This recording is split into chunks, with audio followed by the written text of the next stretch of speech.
Purves Alexander Kirsop was born in Partick on the 1st of August 1894. He was the son of James Nixon Kirsop, an iron merchant, and his wife Christine.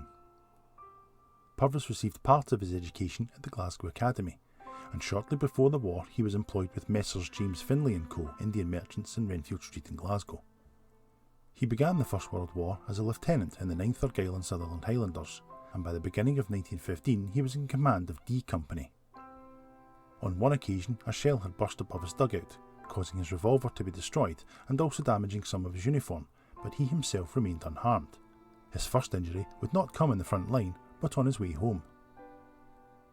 On the 22nd of May 1915, a southbound troop train collided with a stationary train at Quinton's Hill near Gretna. Moments after this collision, the wreckage was struck by a northbound express train.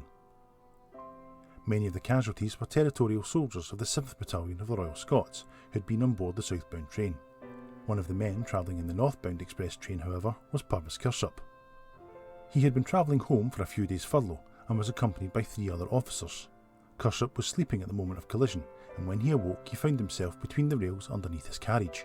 He believed that he had fallen through the wooden carriage floor, which had split at the moment of the crash. This ensured his survival, as he escaped the fire which had engulfed the carriages.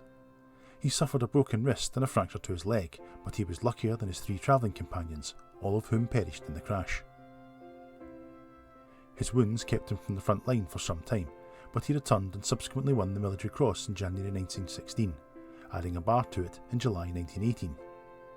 He was for a time seconded to the Suffolk Regiment, later returning to the Argyll and Sutherland Highlanders, this time with the 8th Battalion, to which he was for a time second in command. After the First World War had ended, Purves Kirsop remained with the 9th Argylls, and he served with them until he retired as its commanding officer in 1933.